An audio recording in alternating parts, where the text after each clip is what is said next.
Muy bien, vamos a continuar revisando algunos aspectos de la experiencia artística. Me parece muy importante que tomemos un tiempo para pensar eh, las dinámicas del arte. Una de las grandes tareas de las personas que se dedican a trabajar arte, que quieren sacar obra, que quieren establecer una relación con su propia obra, es pensar en la experiencia artística. Entonces, este video, esta clase, nos va a llevar a revisar algunos estadios, algunos momentos del arte, pero no la definición de arte, no la tenemos, no habría que tomarla como una definición monolítica y única. Hoy vamos a estudiar lo que ha sido el arte y en esta progresión, si queremos llamarlo así, en esta evolución, el arte ha cambiado de rostros, ha cambiado de objetivos estéticos, ha cambiado de panorama. Una de las cosas que me interesa hacer es que las personas que participan en este proyecto tengan base, no solamente técnica, que está muy bien, y bueno, si hacemos arte y no tenemos técnica, bueno, pues o no experimentamos alguna técnica, es caer en un vacío también muy fuerte, pero es el mismo vacío si no controlamos algunos conceptos, ¿no? O al menos nos acercamos a ellos. Entonces, hoy les voy a proponer algún estudio de lo que el arte ha sido. Vamos a ver cómo ha cambiado de rostros, cómo ha cambiado de panorama, y creo que nos dará una base para poder luego entender nuestra propia obra en el momento en el que creamos. ¿Está bien? Bueno, ok. Entonces, síganme. Es una clase contundente, no les voy a quitar mucho tiempo, ni ustedes a mí. Entonces vamos a establecer una relación con lo que el arte ha sido. Vamos a explorar algunas obras de arte, vamos a explorar genios, como siempre no se puede hablar de arte sin regocijarnos en el estudio de la pintura, pero también vamos a hacer reflexiones, a mí me parece que contundentes. Entonces, bien, ojalá y esto les sirva para tener panorámica, para tener base, para tener un modelo de estudio también, ¿por qué no? Entonces, bien. Bien, vamos a revisar mi presentación. Dentro de las dinámicas estéticas, esta es la pregunta que hoy vamos a explorar. Esto, ¿qué ha sido el arte? Y es una pregunta maravillosa, ¿no?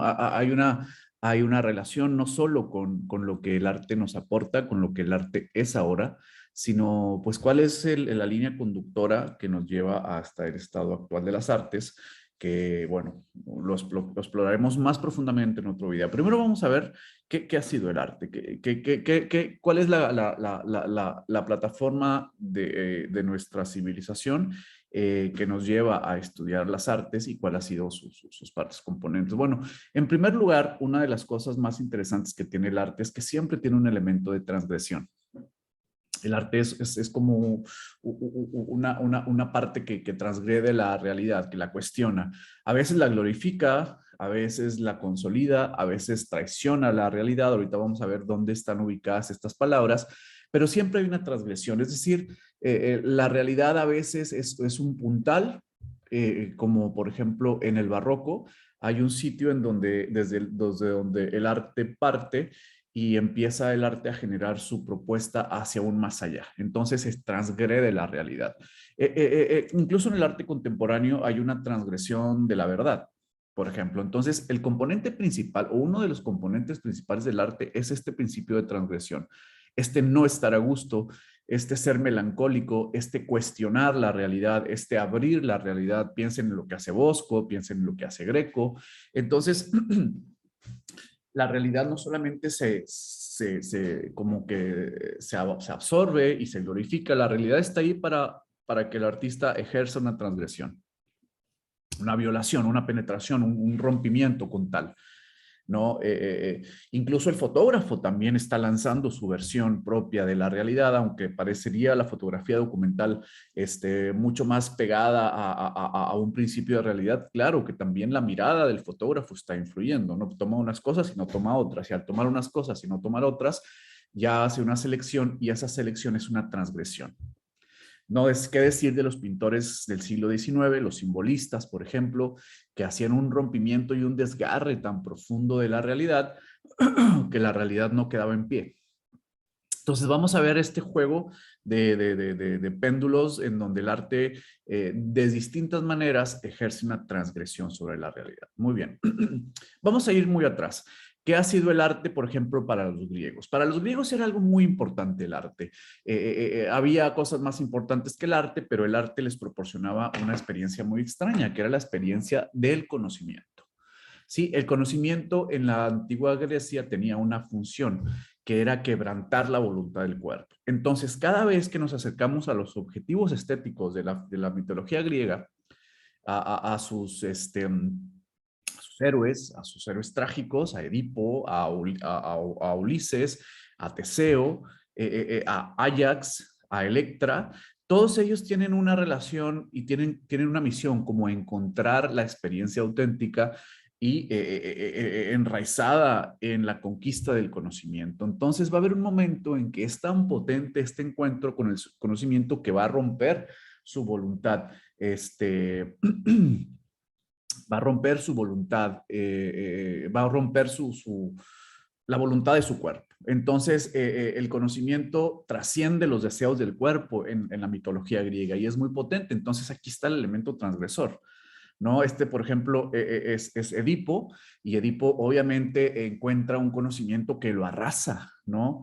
Cuando Edipo está ejerciendo una relación con la verdad, no va a soportar el cuerpo, no va a soportar el cuerpo, sus propios avatares. Entonces la verdad va a venir como una fuerza arrasadora, el conocimiento va a venir como una fuerza arrasadora, y el conocimiento va a hacer invisible las voluntades del cuerpo, las va a arrasar. Recuerden la historia, ¿no? Es este ser que vence a la esfinge, este ser que luego va y se encuentra con que es el nuevo rey por haber vencido a la esfinge, esta esfinge que comía hombres, que comía mujeres, que comía cuerpos humanos.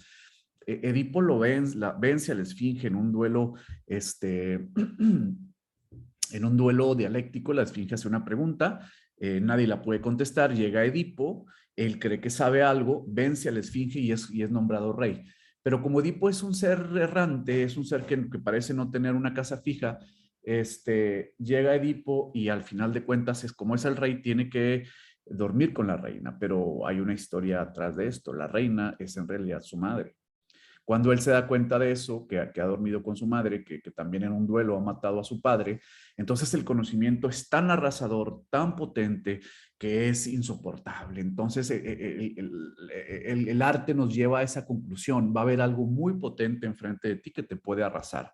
Entonces, pero sin embargo, si no llegamos a ese conocimiento, nuestra experiencia de la vida siempre va a ser falsa. ¿No? Si no llegamos a ese conocimiento, nuestra experiencia de la vida siempre va a ser inauténtica. Entonces, hay algo que se abre muy fuerte en la mitología griega. ¿Qué preferimos? ¿Vivir en la autenticidad, en la falsedad, en la mentira, aunque vivamos una vida más o menos llevadera, o arriesgarnos al conocimiento, en donde encontraremos la lucidez de nuestra vida, pero que podemos ser arrasados? Entonces, el arte griego siempre nos está llevando a ese sitio, límite, ¿no? Y por eso, y esa parte del sitio límite se va a permear hasta los próximos 2000 años, porque no podemos establecer una relación con el arte si no establecemos una relación con los límites, y a veces esos límites quedamos en el límite del conocimiento, como por ejemplo en el realismo francés, o lo trascendemos a un nivel que no soportamos nuevamente como el surrealismo.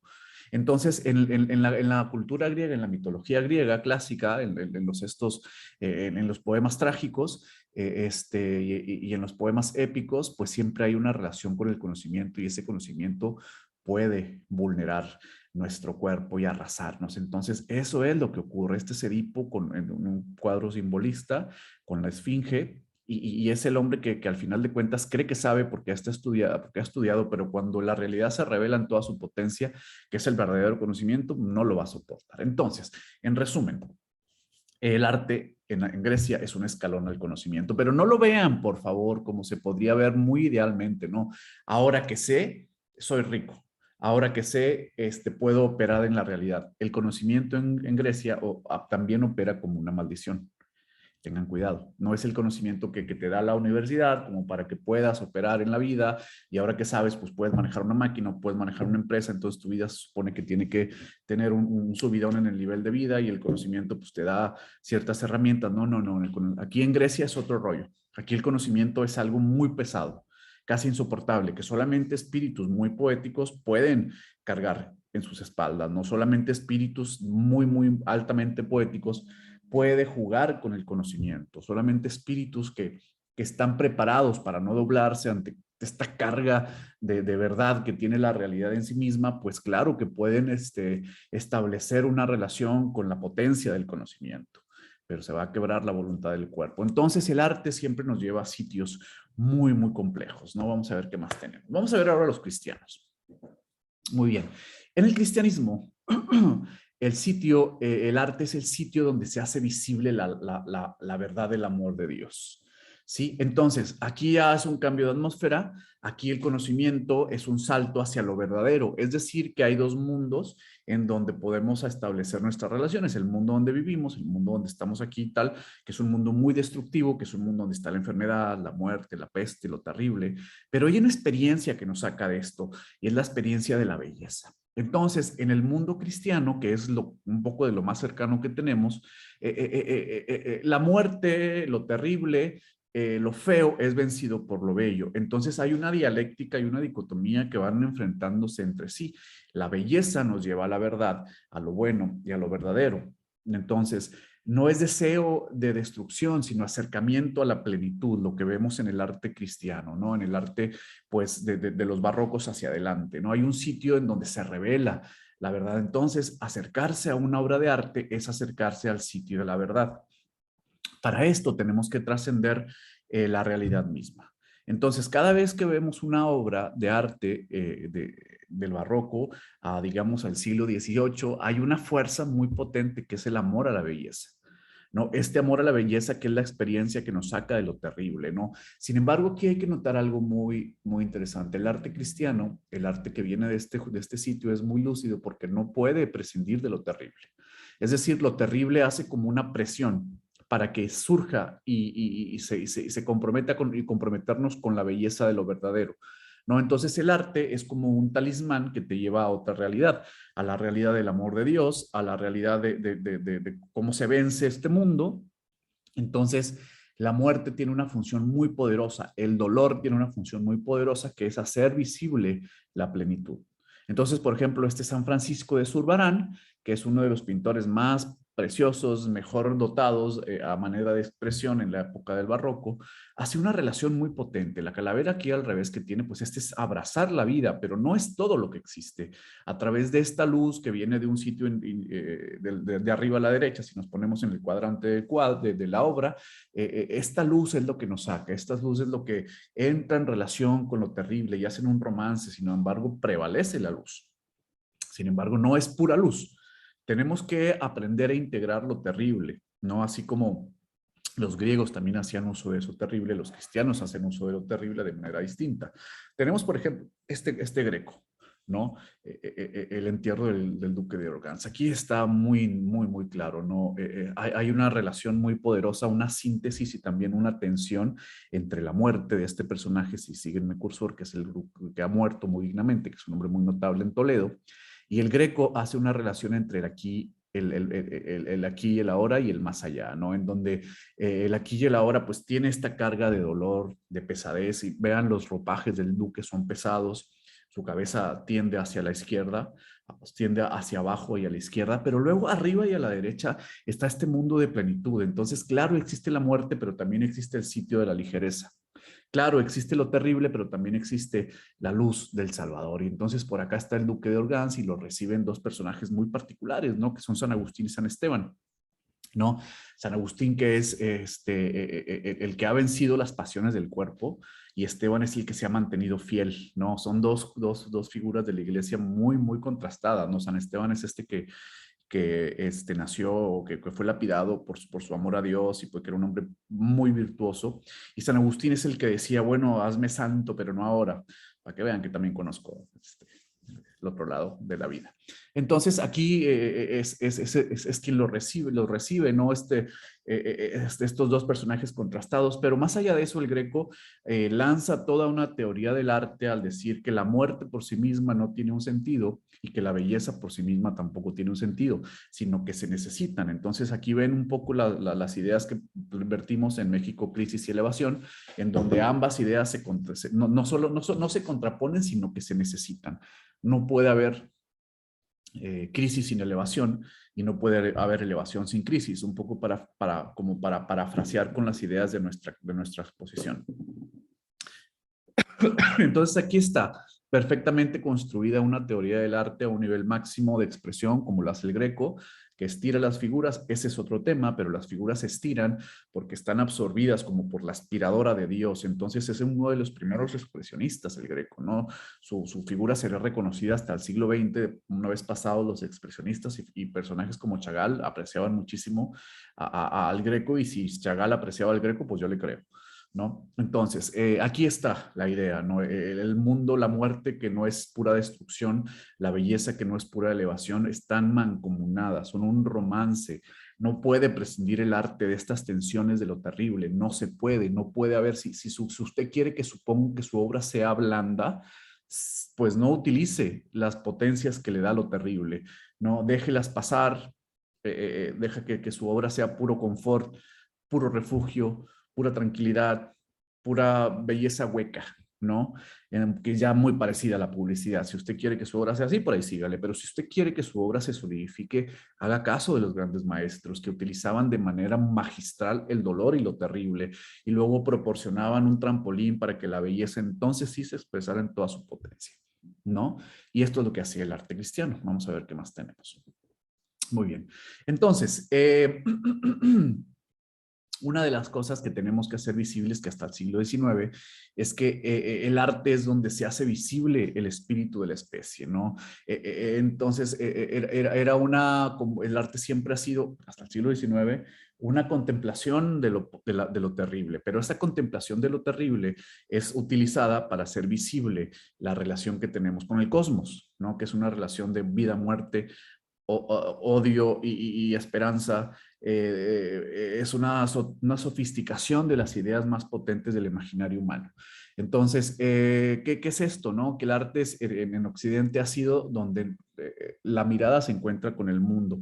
Y este mundo, hasta el siglo XIX, era un mundo cósmico, ¿no? Es decir, entendíamos los resortes del cosmos, y para entender los resortes del cosmos había que pasar por el dolor. No era puro confort, no era pura como reconocimiento de la comodidad. No, el arte hacía visible una visión del mundo porque era un gran especialista de la crisis. Bien, entonces, cuando el arte empieza a tener otras dinámicas en el siglo XIX, ya con la muerte de los dioses o con la caída de los dioses o con el crepúsculo de los ídolos, el arte se dedica a atrapar otros factores, ¿no? Hay una realización en el romanticismo muy poderosa. Entonces hemos analizado griegos y su relación con el conocimiento, cristianos y su relación con el amor y con el dolor. El siglo XIX es otra cosa. Hay otra manera de entender el arte, ¿no? Hay otra forma, hay otro método, hay otra idea. Entonces, el arte hace visible la cúspide de los poderes del espíritu humano. ¿A qué se refiere? Entonces, el arte captura la voluntad, captura lo sublime, captura la lucha de la persona con su medio, captura la lucha por la vida. Y esta lucha por la vida, ya sin los dioses, tampoco puede prescindir de espectros muy poderosos. Y el romanticismo alemán, por eso captura naufragios, por eso captura heladas, por eso captura terremotos, por eso captura incendios, por eso captura explosiones volcánicas, por eso captura ideas como esta, ¿no? No, tampoco puede prescindir de lo terrible o del dolor, y es una lucha de la voluntad humana contra los designios de la naturaleza, ¿no? Y el arte entonces se convierte otra vez en un sitio de batalla, ¿no? Entonces, nosotros que somos del norte de México, que hemos experimentado una cuota de dolor muy alta los últimos 10 años, pues no tenemos derecho a hacer visible el terror o lo terrible que hemos experimentado a veces como un exceso de conocimiento, a veces como un amor a la vida y a veces como una lucha del espíritu humano contra los terrores que le circundan, ¿no? Entonces, esta no es esencialmente una mirada histórica, como a lo mejor es el barroco, es una mirada activa. Entonces, el romanticismo alemán siempre está en presente, siempre está jugando con la potencia de la vida, la está integrando. Entonces, si usted no quiere integrar la potencia de la vida a su obra, no se dedique al arte, no es para usted, dedíquese a hacer publicidad. El arte es siempre una reinvención de la potencia de la vida ante lo que la circunda, que generalmente es algo muy potente, muy, a veces puede ser destructivo, a veces puede ser como, pero esta destrucción no es una destrucción estéril, es lo que apuntala al espíritu humano, ¿no? Entonces, eso lo tenemos que tener muy claro. Y esta es una gran oportunidad para el arte del noreste de México que deje su impronta en la vida y en la realidad artística de este país y quizá de este continente, ¿no? Bueno, entonces, ya que tenemos esta parte muy clara, las ayudas de lo humano o del arte han sido los dioses hasta que llega el siglo XIX, en donde el desfondamiento del humano, pues significa el desfondamiento de los dioses, ¿no? Ahora en un mundo sin dioses, el arte va a tener que hacer lo posible por pronunciar los avatares de la especie. Y entonces aparece todo el siglo, la segunda mitad del siglo XIX, en donde ya la belleza, por ejemplo, no es necesaria. Acuérdense que la belleza en el barroco era una forma de transitar hacia un más allá digno, en donde pues, nos espera el amor de Dios y la plenitud. El arte prescinde de la belleza porque ya no hay amor de Dios a donde llegar. Ya los dioses desaparecieron, se desvanecieron, aunque usted sea religioso y aunque usted sea religioso y aunque usted practique una religión, eso está muy bien en lo privado, pero tiene que saber que en el mundo del arte ya no necesitamos a los dioses. Se esfumaron, desaparecieron por todas las cuotas de horror que vivió Europa, que es el arte que nos nutre en el siglo XIX y en el siglo XX. Las grandes tendencias artísticas como el expresionismo, como el simbolismo, como el surrealismo o como el cubismo, incluso desde el impresionismo, los dioses ya no tienen voz como la que tenían hace 400 años. Entonces, tengan mucho cuidado cuando quieran integrar elementos religiosos porque son un contaminante en las artes, ¿sí? En su vida, yo no estoy diciendo que no les integre a su vida, usted con su vida haga lo que quiera, a mí me da igual, pero en las artes, si usted de verdad es un estudioso de las artes, tiene que saber que en el siglo XX y en el siglo XXI integrar elementos religiosos muy notorios es un contaminante y va a intoxicar su obra de arte porque no le va a dejar ninguna otra salida, ¿no? Entonces el arte en el siglo XIX empieza a generar una relación muy tremenda con lo terrible desde un punto de vista de denuncia, por ejemplo. Toda la nueva objetividad y la nueva expresividad alemana de antes de los nazis eran un arte de denuncia en donde se hacía visible el desamparo de toda una especie, ¿no? O hablando, por ejemplo, de Munch, cuando pinta el grito, es una desolación a un nivel muy potente. ¿Por qué poner estas cosas en el arte cuando la mirada naturalmente va hacia la esperanza o hacia el refugio? Porque entonces el artista del siglo XIX experimentaba una autenticidad y un vacío, pero tan honesto, tan auténtico que no se podía evitar, ¿no? No se podía evitar generar una relación con el vacío. Si a usted no le parece que esto es potente o le parece que su mirada no puede con el vacío, tampoco se dedica a las artes. Dedíquese a otras cosas, a la religión o a un partido político, está muy bien, pero las artes a partir del siglo XIX son la experimentación del vacío. ¿Sí? Si a usted le parece que esto es muy pesado para su mirada, piense bien si tiene que estudiar un poco mejor las dinámicas estéticas, porque a partir de aquí el arte es una realización de un vacío y eso a veces es muy difícil de observar. Obviamente, claro, el barroco no es que era fácil, lo que pasa es que tenía una salida metafísica que al final nos ofrecía un refugio, pero ese refugio ya no está.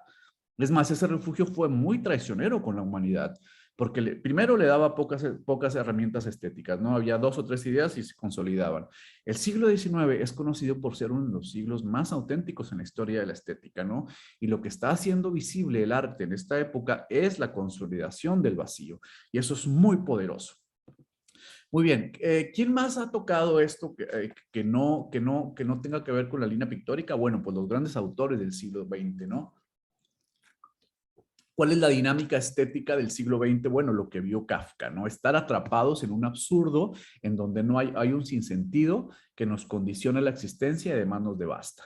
Esto es la idea del artista del siglo XX. Para poder pintar en el siglo XXI, para poder hacer fotografía en el siglo XXI, para poder escribir en el siglo XXI, tenemos que pasar por estas grandes mentes angustiadas.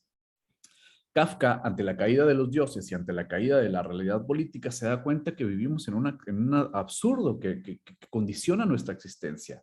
Entonces, piensen en todas las grandes obras del siglo XX, piensen en un Klimt, piensen en un Modigliani, piensen en todo el cubismo, piensen en Buñuel o piensen en Dalí, y hablan de estos grandes pesos de la existencia en donde todo lo que tenemos es nuestra humanidad. Y eso es un sujeto estético tremendo. Entonces, cuando leemos a Kafka, estamos experimentando un subidón en la experiencia estética en donde estamos obligados a tomar ese vacío y a tomarlo desde nuestro cuerpo. Por eso los personajes de Kafka quedan como quedan, ¿no? Muy bien, ¿qué dice Albert Camus? Bueno, dice que estamos destinados a padecer la mirada del otro en un mundo sin direcciones ni objetivos. Este es uno de los grandes autores. Este sí es un jefe de la literatura, igual que Kafka, muy grande, recibió el premio Nobel, murió muy joven, escribió libros fundamentales para el siglo XX como La peste o El extraño, o El extranjero, o El mito de Sísifo, y era una mente brillante. Entonces, en sus libros encontramos unas teorías del arte tremendas. Entonces, dice que estamos atrapados ante cosas muy pesadas que no podemos comprender, que se nos vienen encima. Aquí está reflejado todo el norte de México. Y entonces, él sí lanza él sí lanza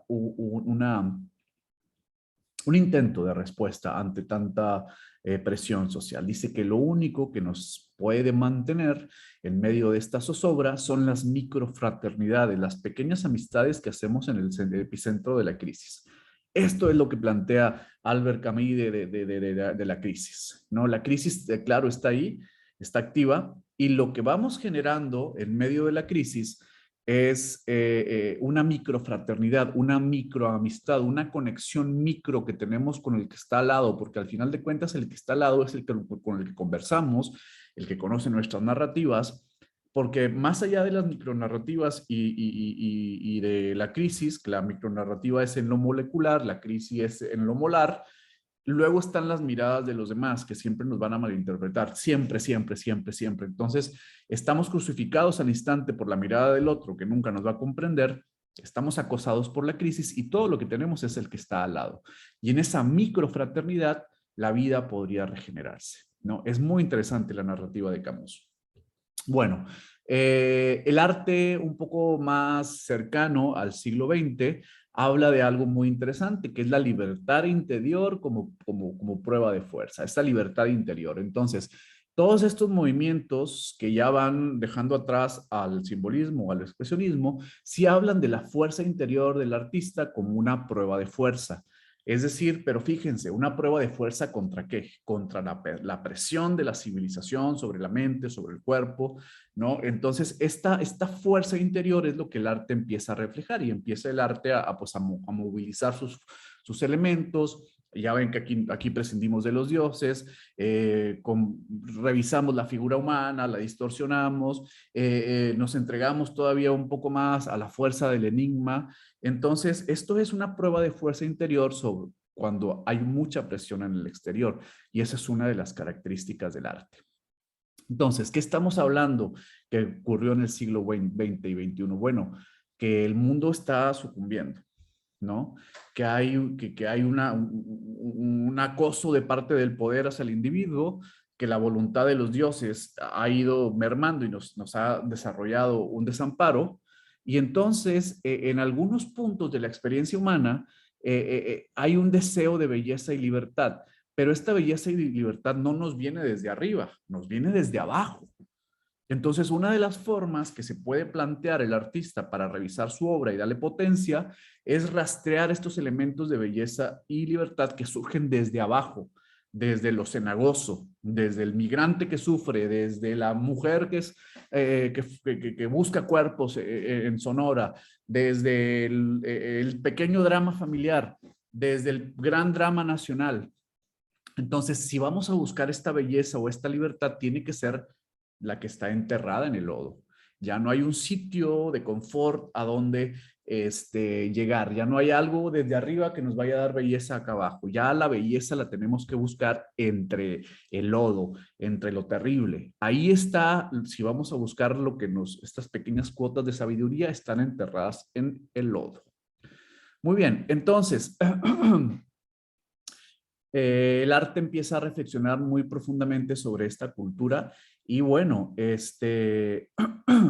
dice Freud, por ejemplo, que ya no hay una forma consciente de hacer vivible la vida, sino que tenemos que aprender a lidiar con la presión de la civilización, sujeto del arte completamente. Ya son desarrollos muy interesantes sobre la personalidad del arte en un mundo de opresión y cuáles son las pequeñas virtudes que tiene vivir en un mundo de opresión y qué hace el arte. Entonces se hacen como varias versiones, ¿no? Entonces el arte rompe la burbuja de la civilización, entonces el arte reta a la cultura, entonces el arte se enfrenta a lo cultural y es contracultural y empezamos a hacer muchas reflexiones sobre lo que el arte hace en la historia, sobre lo que el arte hace en la realidad, sobre lo que el arte hace en la cultura. Si es cultural, si es contracultural, si el arte tiene la capacidad de glorificar a la cultura o de retarla, si el arte denuncia los excesos de la cultura, y eso es lo que usted también tiene que pensar, ¿no? Su obra de arte no solamente está para complacer la mirada del espectador, no, el arte está ahí para hacer una oposición a los males de la cultura y eso también tenemos que tenerlo en cuenta. Y para males de la cultura, bueno, el norte de México tiene bastante. Entonces, lo que le quiero decir es que usted tiene bastante combustible para hacer una obra distinta, potente y honesta. Claro que lo que yo le estoy diciendo de ninguna manera es un dogma, son simplemente líneas de estudio sobre la cultura, pero usted puede hacer con su obra lo que le da la gana. Nada más reflexione culturalmente dónde está posicionado. Muy bien, estos son algunos de los autores más grandes de la América Latina. Este es un señor que se llama Jesús Abad Colorado y su obra es muy potente porque viene de Colombia y empieza a hacer estas relaciones entre lo terrible y la belleza. Esta belleza que les hablé hace un rato, que ya se encuentra en el lodo, que ya se encuentra en lo terrible, que ya se encuentra en lo cenagoso. Y Jesús Abad Colorado va rastreando estos pequeños huecos de belleza en un mundo totalmente devastado. Bueno, los que se han leído un poco de la historia de la América Latina se darán cuenta que Colombia experimentó un acceso de violencia tremendo en los 80s y 90s con la guerra del narco, con la injerencia de la CIA, con las guerras y las guerrillas. Entonces se le multiplicaron los demonios a la hermana República de Colombia. Y en ese mundo totalmente tomado por la violencia aparece este fotógrafo, Jesús Abad Colorado, y empieza a rastrear las pequeñas cuotas de sabiduría entre su pueblo, las pequeñas cuotas de resistencia entre su pueblo, ¿no? ¿Dónde choca el aparecer de un nuevo rostro con las huellas de la violencia? ¿Dónde la gente resiste? ¿Dónde la gente se hace fuerte? ¿Dónde la gente se hace potente? ¿Dónde está la belleza de un sistema de valores que no resistió a la andanada de belleza, pero aún así hay cosas y cuotas de lo resistente y es uno de los grandes, grandes fotógrafos y uno de los grandes referentes de la América Latina. Entonces, esto es lo que nosotros quisiéramos ver también en nuestra parte del mundo, ¿no?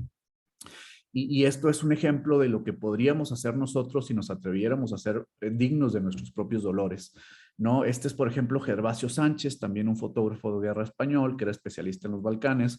Su gran obra es la Biblioteca de Sarajevo,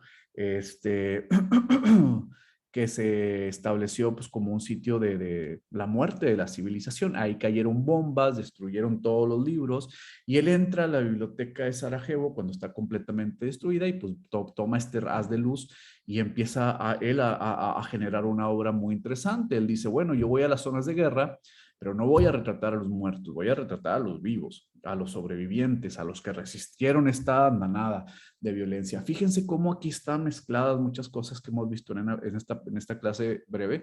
El acceso al conocimiento que es insoportable, el acceso a lo terrible y la reflexión sobre la resistencia, la autenticidad de la experiencia humana, la fuerza interior que se tiene que mostrar, ¿no? La reflexión sobre la cultura que el arte puede proponer. Y esto todo lo que nos dice es que ya no podemos experimentar con obras de arte blandas o que hablen de cosas muy mínimas porque es una pérdida de tiempo. Necesitamos hacer el esfuerzo porque nuestra forma de crear arte signifique para la mirada en un mundo que se está rompiendo. Entonces, básicamente esa es la idea que tenía para ustedes hoy. Me parece que es muy importante que reflexionemos sobre esto, al menos para este proyecto. Luego les digo, usted puede hacer con su obra lo que le dé la gana, pero sí que tiene que saber cuál ha sido las dinámicas del arte en los últimos 600 años, ¿no? Incluso más atrás con los griegos. Pero bueno, es esa parte, que nosotros aprendamos a ser valientes, a generar obra desde un sitio tan complicado como en el que estamos, que ustedes, nosotros, que nos hagamos dignos de nuestros propios dolores como sociedad, que podamos tocar la realidad social, espiritual, la resistencia de este pueblo sin olvidar que hemos sufrido andanadas de violencia tremendamente potentes, sin olvidar que nos hemos enfrentado a cosas muy complejas y ya por eso lo que diga un artista en esta región del mundo es indispensable, pero tenemos que animarnos y que tener la fuerza necesaria para como eh, recibir esa andanada de realidad y luego poder hacer estética. Entonces, eso es, estimados artistas, lo que les quería platicar hoy. Espero que esta lección, estas clases, esta clase especial sobre qué ha sido el arte les proponga una visión potente, necesaria, digna, porque el arte también es combate y eso tiene 200 años operando desde el romanticismo. Entonces, no podemos obviarlo, no podemos conformarnos con obra de arte blanda. Tenemos que integrar la potencia de nuestra atmósfera a nuestra propia obra y para mí esa es una de las formas en donde la obra de arte va a expresar libremente su poder en el mundo. Muchas gracias. Nos veremos muy pronto y espero que esta clase les sea significativa. Y bueno, recuerden, sin crisis no hay elevación y sin elevación no hay crisis. Muchísimas gracias.